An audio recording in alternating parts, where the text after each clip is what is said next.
Welcome to power of analysis. तो आज हम बात करेंगे कि टेक्निकल एनालिसिस को इन्वेस्टमेंट में कैसे यूज किया जाता है। बहुत सारे लोग ये बोलते हैं कि इन्वेस्टमेंट में वो एंट्री करते ही उनका शेयर प्राइस गिर जाता है कोई भी स्टॉक।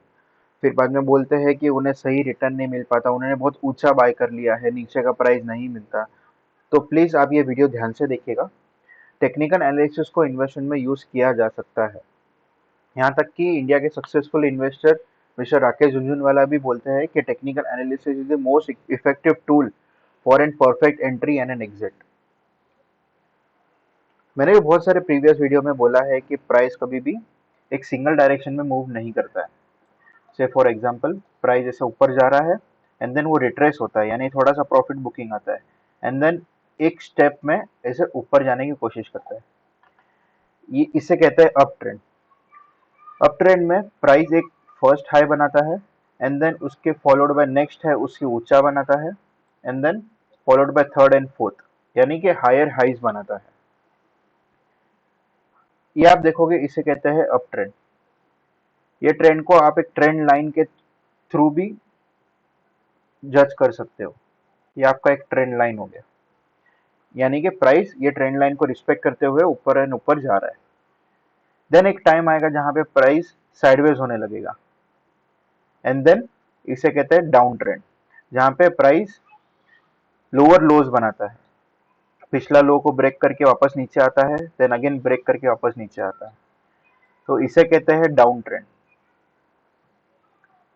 इससे आप ये ट्रेंड लाइन के जैसे पर्सपेक्टिव से जज कर सकते हो, जहां पे वो ट्रेंड लाइन को रिस्पेक्ट करते डाउन ट्रेंड पे आता है।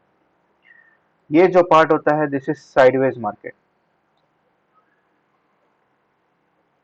तो आज हम इसी के बारे में बात करेंगे और इसे मैं एक परफेक्ट एग्जांपल के साथ आपको बताऊंगा अलग अलग स्टॉक्स पे। पिछले वीडियोस में मैंने सपोर्ट एंड रेजिस्टेंस के बारे में बताया कि कोई भी प्राइस एक लेवल पे नहीं भागता, वो वापस अपने जोन में आता है। स्टार्ट करते हैं आईसीआईसीआई बैंक में। पहले सारे स्टॉक्स में आपको डेली टाइम फ्रेम में बताऊंगा, बिकॉज हम यहाँ इन्वेस्टमेंट के बारे में बात कर रहे हैं। तो आप परफेक्ट एंट्री कैसे ले सकते हो। ये मेरा फेवरेट स्टॉक है, प्लस मैंने पर्सनली ये एंट्री इसमें एक पर्टिकुलर जोन में लिया है। ये बात है सितंबर की। तो हम वहां से चालू करेंगे और देखेंगे प्राइस सितंबर से अभी तक कैसे मूव किया है। इतने बड़े डाउनफॉल के बाद में प्राइस यहाँ पे साइडवेज हो चुका था, यानी कि प्राइस ने यहाँ पे पिछला हाई ब्रेक नहीं किया था। देन यहाँ से टर्न अराउंड होके पिछला हाई उन्होंने ब्रेक किया। इसका मतलब कि पिछला सिंगल नहीं, दो हाई, मल्टीपल हाई इसको यहाँ पे टच करके एक ट्रेंड लाइन, एक रेजिस्टेंस लाइन बनता है, उसे वो ब्रेक करता है। उसे ब्रेक करने के बाद में प्राइस फाइनली ऊपर जाता है। तो जो पिछला हाई अगर क्रॉस करता है, इसका मतलब कि ट्रेंड यहाँ से साइडवेज से अप ट्रेंड में कंटिन्यू हो चुका है। तो यहाँ पे बायर्स यूजुअली यहाँ पे एंट्री कर सकते हैं, रेदर देन एंट्री यहाँ पे ऊपर करने के बदले। तो हम देखेंगे कि यहाँ पे प्राइस ऊपर जाने के बाद में आप कैसे प्राइस ये करता है, एक्शन करता है। ये ऊपर गया, देन अगेन न्यू हाई बनाया, again retracement, again new high बनाया, अगेन रिट्रेसमेंट। तो आप ये पैटर्न फॉलो करोगे तो आपको एक चीज दिखेगा कि प्राइस हमेशा ऊपर जाने के बाद में रिट्रेस करता है, एक नया सपोर्ट बनाता है, देन अगेन ऊपर जाता है एंड देन वापस रिट्रेस करता है, तो पिछला हाई था उसे सपोर्ट बनाता है, then again up trend, a new high and then पिछला हाई को सपोर्ट बनाएगा एंड देन वापस कंटिन्यू द अप ट्रेंड। तो बहुत सारे इन्वेस्टर्स बहुत ऊंचा बाय करने के बदले हम ये सोच सकते हैं कि ये जो ट्रेंड जा रहा है स्टॉक का, हम कहीं ना कहीं यहाँ बाय करने की ट्राई करें rather देन यहाँ पे बाइंग करने की। तो ये ऐसे टेक्निकल एनालिसिस आप इन्वेस्टमेंट में यूज कर सकते हो। मैंने पर्सनली ये स्टॉक पे यहाँ पे एंटर किया था सितंबर में ही, और मैं अभी तक होल्ड कर रहा हूँ। मेरे पोर्टफोलियो में बहुत ही अच्छा रिटर्न दिख रहा है। अभी बहुत सारे लोगों ने ये स्टॉक पिछले कुछ महीने में मिस किया है, तो अभी नेक्स्ट एंट्री कहाँ करें। फेब में यहाँ पे बजट आया था, तो यहाँ पे बहुत ही अच्छा मूव मिला था। बहुत सारे लोग ने यहाँ पे भी मिस किया है। तो मैंने भी बोला है आपको कि कोई भी प्राइस एक पर्टिकुलर ट्रेंड इतना देर तक कंटिन्यू नहीं कर सकता, और करता है तो ऐसा 90 डिग्री मूव नहीं करता। ये अपने जोन पे आएगा, नीचे आ सकता है। इतने बड़े ऊपर जाने के बाद, रैली करने के बाद में प्राइस ने यहाँ पे लोअर हाई बनाना चालू किया। इसका मतलब क्या? इसका मतलब ये है कि प्राइस ने ये न्यू हाई बनाया, रेजिस्ट किया, नीचे आया, एंड देन ये हाई को ब्रेक नहीं कर पाया। जैसे कि मैंने वीडियो के स्टार्टिंग में बताया आपको, इसे कहते हैं down trend. Price lower highs बनाना चालू कर दिया। बस यहाँ आपको ध्यान रखना है, इन्वेस्टर्स को ध्यान रखना है कि वो अवेयर हो जाए और ऐसे स्टॉक को ग्रैब करने की ट्राई करे। यहाँ पे आप देखोगे तो मैंने बताया था ये डाउन ट्रेंड दिखता है, ये ट्रेंड लाइन को फॉलो करते करते नीचे आया share price, and then finally उसने यहाँ ब्रेकआउट दे दिया। ब्रेकआउट देना मतलब क्या? टेक्निकल टर्म में इसे ब्रेकआउट कहते हैं। ब्रेकआउट देना मतलब क्या?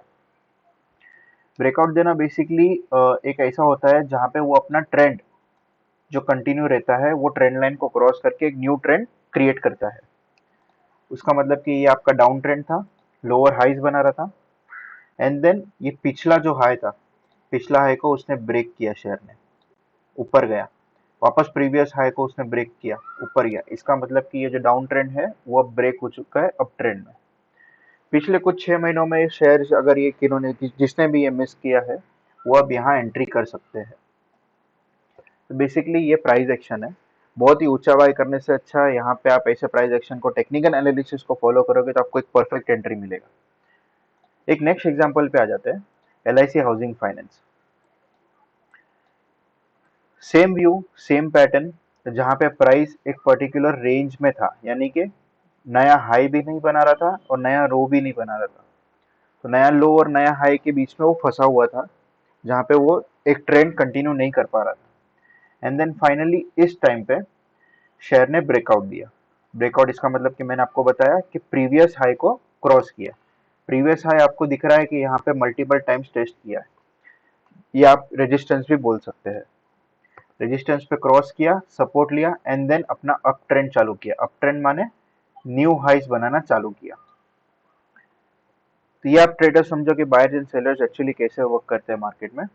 ये मैं आपको खाली एक लर्निंग वीडियो बना रहा हूँ जहाँ पे आप समझो कि आप अपना पैसा डालते हो तो आप ऐसे ही ब्लाइंडली आप अपना पैसा नहीं डालें और सही जगह पे सही एंट्री पे एंटर करें।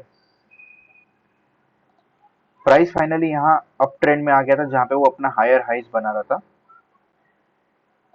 बहुत सारे लोग मिस कर देते हैं स्टॉक्स और गलती कर देते हैं यहाँ बाय करने। उनके लिए मैं स्पेसिफिकली वापस बोलता हूँ कि प्राइस अपने जोन में वापस आता है।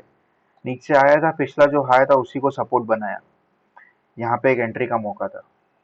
अगेन अप ट्रेंड कंटिन्यू किया, अगेन प्रीवियस हाई उसने क्रॉस किया, this is up trend. Then वापस ट्राई करने के बाद में उसने अपना प्रीवियस हाई क्रॉस नहीं किया। तो इन्वेस्टर्स यहाँ ध्यान रखिए कि यहाँ पे बायर्स हट चुके हैं और सेलर्स आ चुके हैं। जो लोग ने यहाँ पे बाई किए थे वो अब यहाँ प्रॉफिट बुकिंग कर रहे हैं। तो अब शेयर प्राइस क्या कर रहा है? अब क्या प्राइस एक्शन बन रहा है? यहाँ पे प्राइस एक्शन लोअर हाइज का बन रहा है। इसका मतलब क्या कि ये हाई क्रॉस नहीं हुआ, एक नया हाई बनाया नीचे की तरफ, अगेन एक नया हाई बनाया नीचे की तरफ, नया हाई नीचे की तरफ, इसे कहते हैं डाउन ट्रेंड। और मैंने आपको बताया कि एक डाउन ट्रेंड को कैसे जज किया जा सकता है, on the basis of trend line. तो आप ये हाइज को कनेक्ट करेंगे तो आपको एक ट्रेंड लाइन दिखेगा जो कि पिछले स्टॉक की तरह ही यहाँ पे ब्रेकआउट हो चुका है। अब ये शेयर ने प्रीवियस रेजिस्टेंस जो अभी उसका सपोर्ट बन गया था, वही जोन को रिस्पेक्ट करते हुए यहाँ से अपना ट्रेंड टर्न अराउंड कर लिया है, यानी कि अब यहाँ न्यू हाइज बन रहे हैं। तो ये स्टॉक हो गया अप ट्रेंड।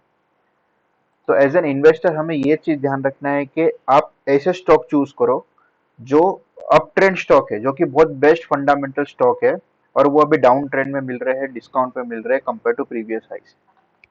तो यहाँ पे आप एंटर कर सकते हो, देन आपको रैली कंटिन्यू होते हुए दिखेगा। आने वाले टाइम में ये हाई क्रॉस करते ही आपको ये भी दिखेगा कि ये पिछला जो उसने हाई बनाया था वो भी जल्दी क्रॉस हो जाएगा। नेक्स्ट स्टॉक आ जाता है औरो फार्मा पे। औरो फार्मा मेरे लिए एक ऐसा इंटरेस्टिंग स्टॉक है बिकॉज कोविड क्रैश के टाइम पे ये बहुत ही नीचे गिरने के बाद में एक वी शेप रिकवरी दिया था। वी शेप माने प्राइस ऐसा फॉल किया है एंड देन वी शेप में रिकवरी दिया है। पर्सनली मैंने बहुत सारे फार्मा स्टॉक्स मिस किए थे इन्वेस्टमेंट के लिए, बट हम ट्राई करेंगे कि यहाँ पे सही एंट्री कैसे लिया जा सकता है। सेम प्रीवियस 3 स्टॉक के जैसे ही हम यहाँ फाइंड आउट करेंगे कि प्राइस अप ट्रेंड में है, बट डाउन ट्रेंड में आने के बाद में हमें कभी बाइंग अपॉर्चुनिटी मिलती है। यहाँ प्राइस हायर हाइज बना रहा था, जहाँ पे वो पिछला हाई को क्रॉस कर रहा था, यानी अप ट्रेंड में है। अप ट्रेंड देखते ही आपको एक दिखेगा कि वो एक चैनल में घूम रहा है, यानी कि प्राइस बार बार ये प्राइस पे आ रहा है, सपोर्ट लाइन पे आ रहा है, ऊपर जा रहा है, न्यू हाई बना रहा है, सपोर्ट लाइन के आसपास आ रहा है, new high support line, this is called up trend. Then finally इतने बड़े रैली के बाद में फार्मा सेक्टर में थोड़ा प्रॉफिट बुकिंग आया एंड देन वो साइडवेज हो गया। साइडवेज होने के बाद में हम इसी का वेट करते हैं, जहाँ पे हम लोग को एक साल में 1 या 2 बार हमको ये डाउन ट्रेंड दिखता है। डाउन ट्रेंड भी ऐसा होता है कि मैंने क्या बोला था, रिट्रेस होने के बाद में प्रीवियस रेजिस्टेंस जो उसका था वो अब सपोर्ट बन के रिस्पेक्ट करता है। तो यहाँ हम देखेंगे एक ये रेजिस्टेंस लेवल था जो अभी उसको सपोर्ट बना के होल्ड कर रहा था। स्टॉक डाउन ट्रेंड में था। डाउन ट्रेंड यानी आपको फिर से एक बार बता देता हूँ, ये अपना प्रीवियस हाई नहीं क्रॉस कर पाया, डाउन ट्रेंड में आ गया, this is called down trend stock. Then ये डाउन ट्रेंड स्टॉक को हम लोग एक ट्रेंड लाइन से मैच करेंगे, जहाँ पे वो मल्टीपल टाइम्स टेस्ट किया है एंड देन फाइनली एक ब्रेकआउट दिया है। तो आप अगर डेली ऐसे बहुत सारे स्टॉक्स को देखोगे तो आपको ये पैटर्न्स हर जगह दिखेंगे, जहाँ पे प्राइस हायर हाइज बनाता है, एक अप ट्रेंड में जाता है, देन अगेन डाउन ट्रेंड में जाता है, देन वापस से अप ट्रेंड में कन्वर्ट होता है। तो एक इन्वेस्टर को यहाँ पे अपॉर्चुनिटी ढूंढना चाहिए कि हर एक डीप पे उनको एक बाइंग अपॉर्चुनिटी मिले। औरो फार्मा को यहाँ पे बाय कर सकते थे आप, और देन यहाँ पे प्राइस वापस से हायर हाइज बनाना चालू किया। उसने प्रीवियस हाई ब्रेक करने का कोशिश भी किया यहाँ पे, देन अगेन डाउन ट्रेंड में आ गया और ये जोन को उसने रिस्पेक्ट किया। Then again you can see इधर हायर हाइज बना रहा है, जो कि प्रीवियस हाई क्रॉस कर चुका है। ये बहुत ही अच्छा अप ट्रेंड स्टॉक है, और सिचुएशन कोविड सिचुएशन के नज़रिए को देखेंगे तो एक फार्मा सेक्टर जो कि बहुत ही अच्छा सेक्टर है, जो कि रैली कर चुका है पिछले 1 साल में। नेक्स्ट स्टॉक आ जाता है HDFC बैंक पे। HDFC बैंक अपना प्राइवेट सेक्टर में बहुत ही अच्छा एक लीडिंग मार्केट प्लेयर है, जहाँ पे आपको उसने इन्वेस्टमेंट अपॉर्चुनिटी दिया था लास्ट ईयर नवंबर के आसपास। इतने बड़े क्रैश के बाद में मार्केट ने अप ट्रेंड चालू किया। अप ट्रेंड के बाद में ये यहाँ कुछ टाइम साइडवेज हो गया। हम ऐसा नहीं बात करेंगे, मैं इस बारे में बात नहीं करूंगा कि चलो आपने लो में बाई नहीं किया कोई बात नहीं, हाई में बाई नहीं किया, हाई पे सेल नहीं किया कोई बात नहीं। हम यहाँ अपॉर्चुनिटी ढूंढते हैं, कभी भी लो पे हाई पे कहीं पे भी। प्राइस यहाँ हाई बनाया, हाई बना के बाद में प्रीवियस हाई क्रॉस नहीं किया एंड देन फाइनली यहाँ अपना प्रीवियस हाई क्रॉस किया। अगर प्रीवियस हाई क्रॉस कर रहा है इसका मतलब ये है कि शेयर अप ट्रेंड में कंटिन्यू हो चुका है, तो अब हम पैसा हमारा इसमें इन्वेस्ट करेंगे।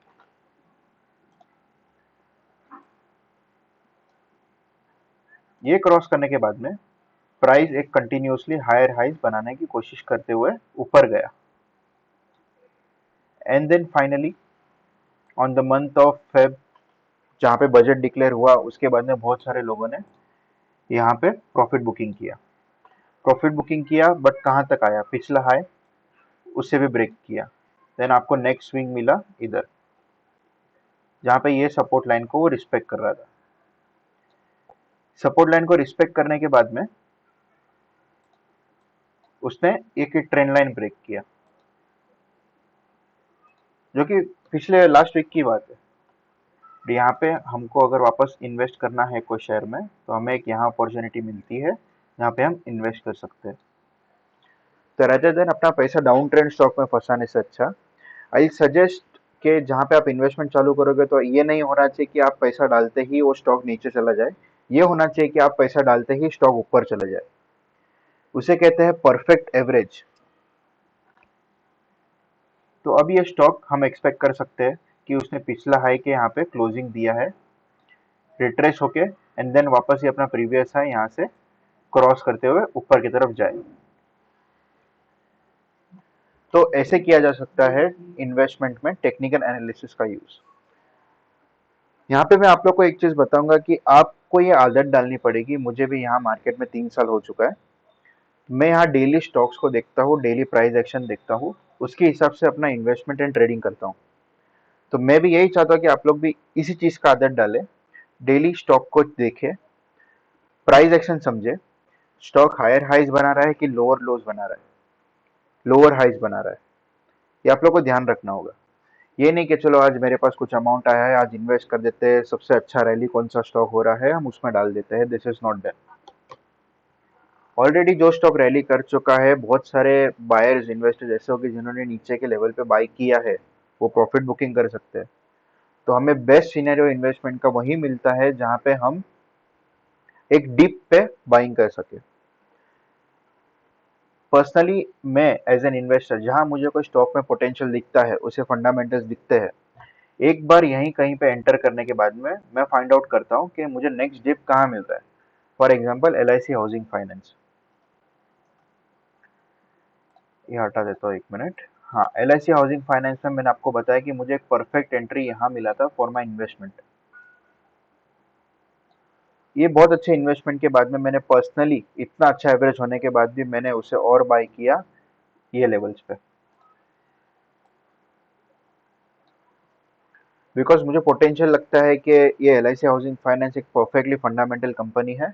और नेक्स्ट ईयर आप लोगों को तो मालूम भी होगा कि LIC का IPO आने वाला है, that is one insurance company. तो उसका इफेक्ट ये प्रीवियस शेयर पे होता ही है। जहाँ पे उसने प्रीवियस रेजिस्टेंस को उसने सपोर्ट लिया था, मैंने वहाँ पे अपना एक बाइंग अपॉर्चुनिटी ढूंढा। रादर देन मैं यहाँ और खरीदूँ, उससे अच्छा मैंने यहाँ और खरीदा। जहाँ मेरा एवरेज यहाँ होने के बदले अभी मेरा एवरेज यहाँ पे है। This is the most important thing कि एवरी इन्वेस्टर को समझना चाहिए। आज के लिए इतना ही। Thank you.